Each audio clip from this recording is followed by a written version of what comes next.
La antropología en México. ¿En qué siglo se institucionalizó? Sacerdotes y misioneros trabajaron en la evangelización y obligaban a los pueblos dominados a abandonar sus dioses, tradiciones y religiones. ¿Quién fue Manuel Gamio? Surge el indigenismo. ¿Quién fue Gonzalo Aguirre Beltrán? La interculturalidad. Franz Boas, Edward Seller y la escuela que fundaron para formar especialistas. El indigenismo antes y después de la revolución. Esto es Antropología en México. Comenzamos. Buenos días, maestra, compañeros. Soy Gustavo Corona. Me corresponde a mí entregar a ustedes el tema Introducción a la Antropología en México. La antropología en México se institucionalizó en el siglo XX a través de proyectos gubernamentales para integrar a las culturas indígenas en un solo proyecto de nación y una sola identidad, y con el fin de tomarlas en cuenta en la formación de la identidad mexicana. Sin embargo, se remonta a la época colonial, cuando los misioneros y sacerdotes españoles se acercaban al conocimiento de la cultura de los pueblos dominados. Destacan personajes como Fray Bernardino de Sahagún y Fray Bartolomé de las Casas, quien mejoró este proceso a través de la evangelización, iniciando así estudios de carácter antropológico. Sin embargo, el origen institucional de la antropología en México lo encontramos por lo menos en tres momentos. El primero se centra en la enseñanza de carácter científico de la antropología, etnografía, náhuatl e historia prehispánica. Esto a finales del siglo XX en el Museo Nacional. Es aquí donde uno de los principales antropólogos, Manuel Gamio, considerado el padre de la antropología y del indigenismo en México, fue quien aplicó por primera vez en México el método estratigráfico, que consiste en la excavación por capas o estrato. El segundo momento se encuentra en el periodo conocido como Porfiriato, en donde a través de una perspectiva positivista se desarrolló el ejercicio administrativo del país. Este positivismo también se aplica a sectores como la educación, y mediante la educación objetiva se superaría el atraso de las comunidades indígenas y campesinas, mejorando sus condiciones sociales y económicas. Es importante mencionar que, según Comte, el positivismo no es otra cosa que la validez de un conocimiento proveniente de la ciencia y sus métodos, y es en ese sentido que la antropología tiene como antecedente institucional a la Escuela Internacional de Arqueología y Etnología Americanas, a través de Franz Boas y Eduardo Seller, quienes fueron directores del Museo Nacional antes mencionado. Finalmente, el tercer momento institucional de la antropología se dio en la época posrevolucionaria del país, mediante la puesta en práctica de varios proyectos de nación, como la promulgación de la Constitución de 1917, que garantizaba, entre otras cosas, el derecho a la educación gratuita y obligatoria. El sexenio de Lázaro Cárdenas del Río, caracterizado por el intenso apoyo brindado a la población de la ciudad y el campo. Es en este sexenio en donde se fundó el Museo Nacional de Antropología e Historia, teniendo como antecedentes a la Escuela de Altos Estudios, donde se investigaban las diferentes ramas de la antropología. La UNAM, donde se formarían los nuevos antropólogos. Esta es la etapa más importante de la antropología en México, pues comienza la labor de entender, reflexionar y ayudar a resolver el problemático pasado de los pueblos indígenas. Por otro lado, México, al ser una nación multi e intercultural, posee una gran diversidad de culturas que tiene una identidad particular y formas propias de interpretar y entender el mundo. En la actualidad, esta diversidad ya no supone mayor problema cuando se habla de la nación mexicana, pues a pesar de la persistente exclusión y el racismo hacia las culturas indígenas, existen leyes que protegen e impulsan a estas culturas. ¿Sabías que el indigenismo fue un proyecto que tenía como objetivo incorporar e integrar a las culturas indígenas a una sola idea de nación? Así es, José. El indigenismo fue una política histórica creada por el Estado postrevolucionario. También fue utilizada, aunque no con ese nombre, por los gobiernos coloniales, que tenía el propósito de integrar, asimilar e incorporar a los grupos indígenas que se encuentran en el territorio mexicano.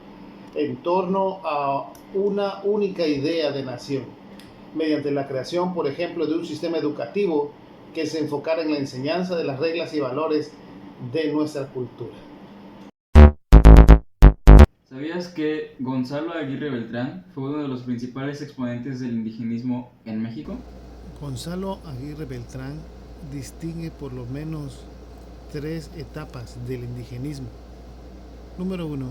La política indigenista de segregación que se aplica durante el régimen colonial en América. Número 2. La política indigenista incorporativa. Esta surge en la emergencia de los estados nacionales independientes. Y número 3, la política de la integración que se conformó después de la revolución. Vino a corregir tales ideas etnocentristas y a introducir un elemento de justicia social en la política indigenista. Estas formas de indigenismo se vieron influenciadas por el evolucionismo unilineal que fincó sus bases en una postura evolucionista de la sociedad por lo menos hasta la década de los 60, en la que surgieron posturas antropológicas críticas. ¿Sabías que la interculturalidad constituye un proceso de diálogo y relación entre todas las culturas en términos de respeto? Esta justicia social le proporcionó a los indios una carta de derechos y obligaciones similar a la de todos los mexicanos, sin tomar en cuenta de manera estricta que el contexto de la nueva ciudadanía indígena mexicana no era ni sería la misma que el de los mexicanos mestizos y que no se aplicaría de la misma manera en términos pragmáticos, es decir, en las relaciones sociales. ¿Sabías que la Revolución Mexicana fue un conflicto armado que sufrió el país de 1910 a 1920? En este conflicto armado se buscaba la mejora de las condiciones de vida de la población, que era mayoritariamente indígena y campesina. El indigenismo en México ha pasado por diferentes procesos, como ya se ha mencionado, pero se pueden distinguir 2 etapas generales dentro de las cuales se desarrollan las políticas indigenistas. Estas 2 etapas se pueden catalogar como el indigenismo antes de la revolución y el indigenismo después de la revolución. Ambos indigenismos tienen el objetivo de incorporar a las comunidades indígenas, pero dadas las características de la época en la que se desarrollaron, adquieren una particularidad especial.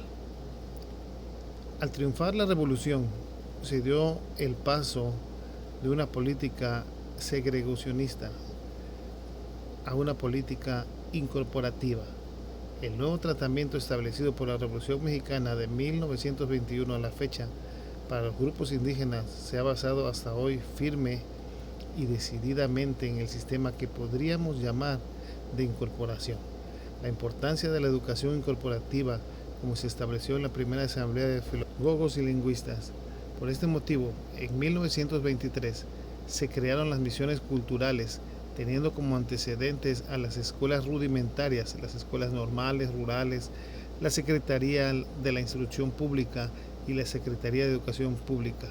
Su objetivo era generar el desarrollo integral de la comunidad, es decir, dotar de conocimientos prácticos a las comunidades para que éstas pudieran desarrollarse, de tal manera que se enseñaba desde agronomía hasta el desarrollo de programas médicos básicos para el tratamiento y prevención de enfermedades.